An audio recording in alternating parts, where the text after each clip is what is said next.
حضرت ابو بکر صدیق رضی اللہ عنہ ایمان، قربانی اور عدل کی مثال۔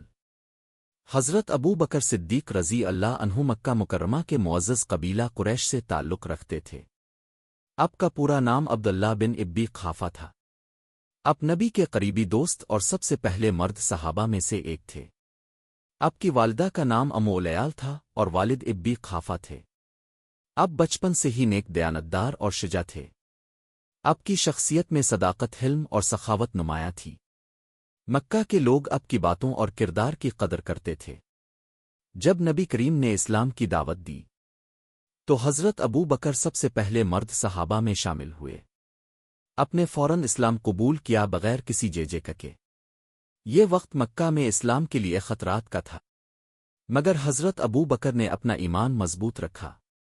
حضرت ابو بکر نے نہ صرف ایمان قبول کیا بلکہ نبی کے دعوتی مشن میں اپنا مال، مقام اور طاقت قربان کر دی۔ انہوں نے غریبوں کی مدد کی، یتیموں کا سہارا بنے اور مسلمانوں کی حفاظت کے لیے اپنی جان خطرے میں ڈالی۔ جب کفار نے مسلمانوں کو اذیت دینے کا فیصلہ کیا تو حضرت ابو بکر نے نبی کے ساتھ ہر مصیبت میں کھڑے ہونے کی ٹھان لی۔ انہوں نے مکہ میں اسلام کے خفیہ اجتماعوں کی سرپرستی کی۔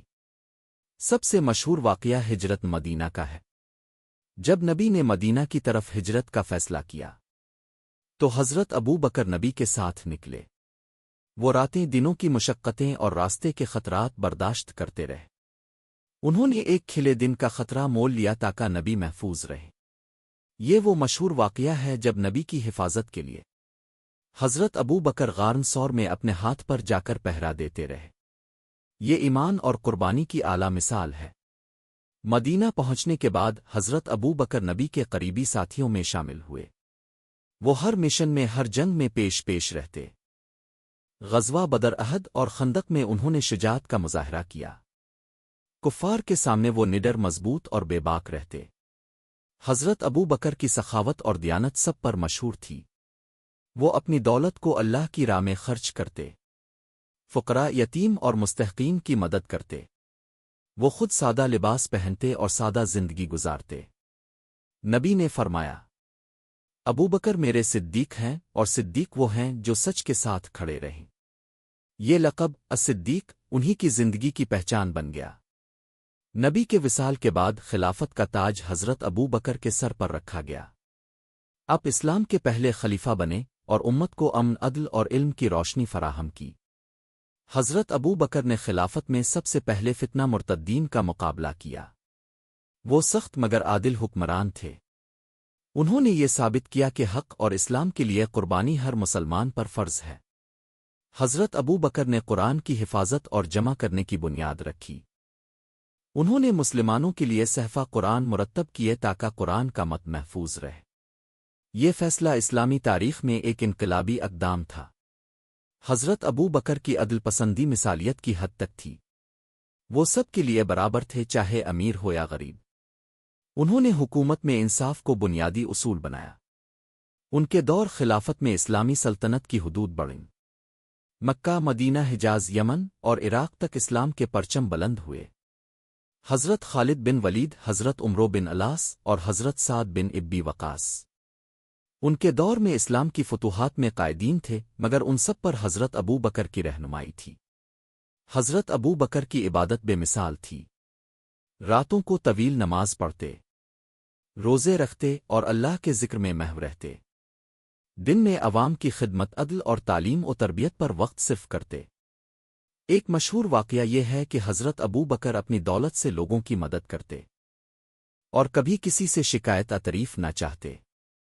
وہ فرماتے، میں صرف اللہ کی رضا چاہتا ہوں، دنیا کی تعریف اور مخالفت سے میرا کوئی تعلق نہیں۔ حضرت ابو بکر کی شجاعت اس وقت بھی دکھائی دی جب دشمن نے مدینہ پر حملہ کیا۔ وہ اپنے فوجیوں کے درمیان پہلے قدم رکھتے اور خود خطرات مول لیتے۔